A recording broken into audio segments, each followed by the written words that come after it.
Hi everyone, this is Cody, and in this video I'm going to be doing a review of Ultraseal. So this is supposed to be able to, you put a certain amount in your tire, a bike tire or a car tire, whatever sort of tire, and it's supposed to be able to in effect make it bulletproof. So your tires could in theory be shot, but the main reason is so if you run over a nail, there's two advantages. One, you don't have to really do anything about it, and two, it's going to make your tires never really lose air. So let's put some of this in the tires and see how it works. Okay, so the first thing we need to do is remove the cap on our tire. Now this tire is actually good. It doesn't have any problems. This tire had a leak, my front tire, and so it should be good now. So we're just going to let all of the air out of this and then take the valve out with this valve tool remover. It comes with the stuff.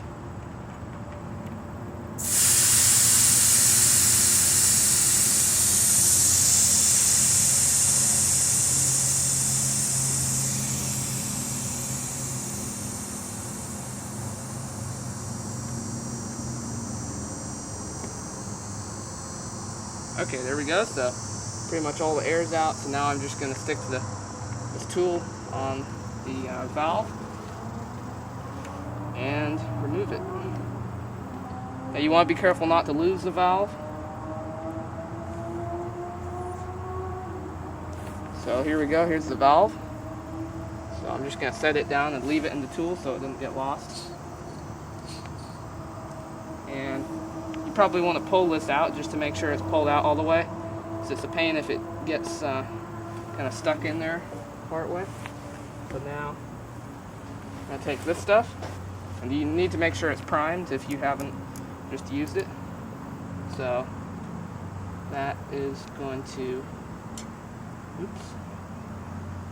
go on here, just like that. And I've got paper towels so I can wipe stuff off. So that should be on there good, I think. Now I'm just going to do 5.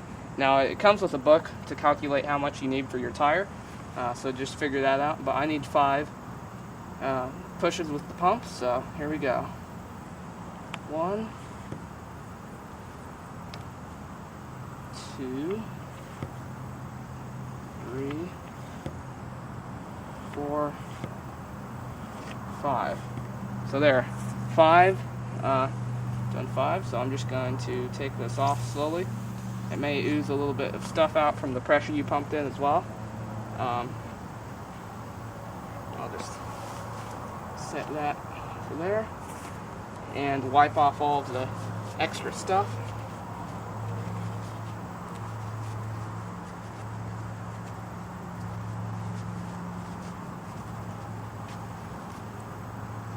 Okay, so again, I'm going to pull this out a little bit. Now we're going to reinsert the valve. So be careful not to lose it.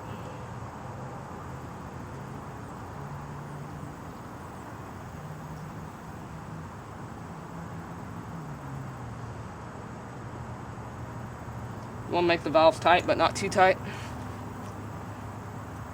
So there's that.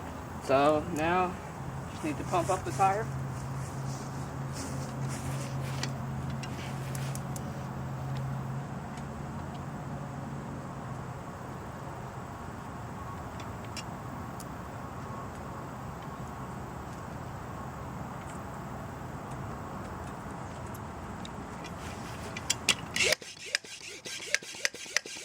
So I'm going to pump this one up to 40 psi. That's generally what I do.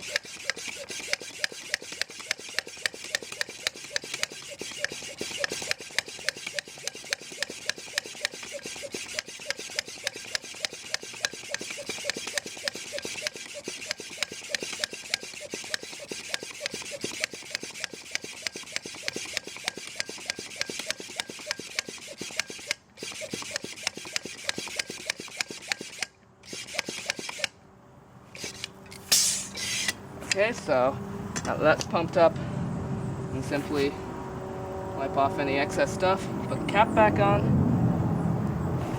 Now give the tire a good spin, and it should be ready to go. So now, let's see how this stuff works. I'll also demonstrate how to put it in the car tire. Okay, so this tire, actually it's had multiple nails in it, but as of now there's a screw right here, so let me show you. Okay, so there's the screw, and this stuff has just been put in it, so now it just needs to be spinned. Okay, so on the car tire it's pretty much the same, you just put in a different amount of stuff. So I'm just going to let all the air out of this.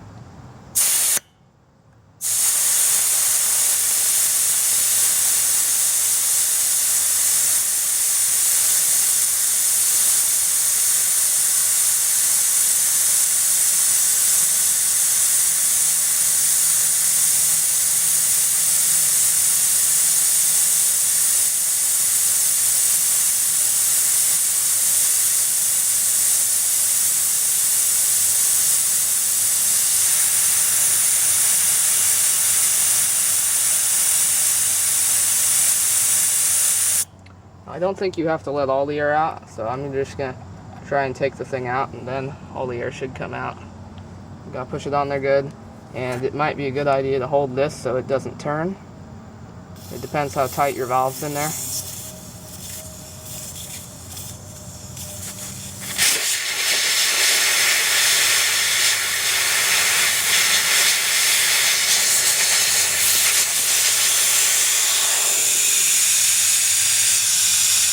Yeah, that, if I hadn't held on to it good, that could have shot the valve off a long way. So it's probably a good idea to take all of the air out of the tire first. So, here's the valve.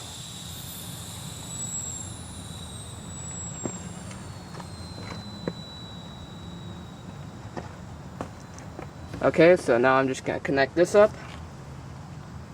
So, push that in.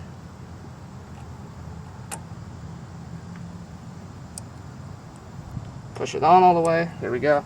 So again, on this tire it calls for 17 pumps, so I'm going to do 17. So 1, 2.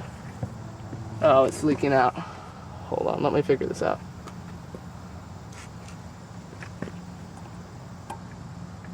There we go. I guess it just wasn't on all the way. So 3, 4, 5, 6, 7, 8, 9, 10, 11, 12, 13, 14, 15, 16, 17. So there we go. There's a little bit of leakage here. I'm not exactly sure why. It doesn't always happen. Maybe it just wasn't sealed particularly well, but that should be good. So now I'm just going to take this off.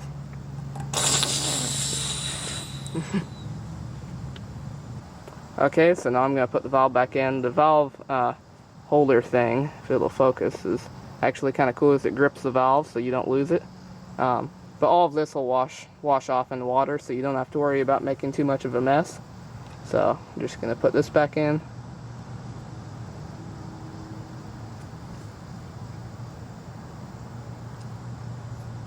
So that's good.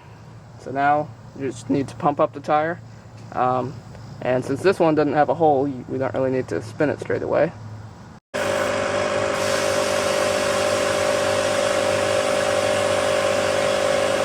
Okay, so the stuff's already in, so I'm just going to take out this screw. Here's some air coming out, so this just needs to be spun after the screw's taken out. There we go. Okay, so now I'm going to turn the wheel so the screw hole is, well, let me find the screw hole, so that's at the bottom. So there we go. So that's good. So now the stuff should go to the bottom and patch up that hole. Okay, so as you can see, this stuff appears to work good. It's going to be a lot better than all of the slimes and stuff you'll see at the big box stores, because it just works a lot better. It will work better at high speeds. It also technically can cool off the tire when it's spinning, so you'll have cooler tires.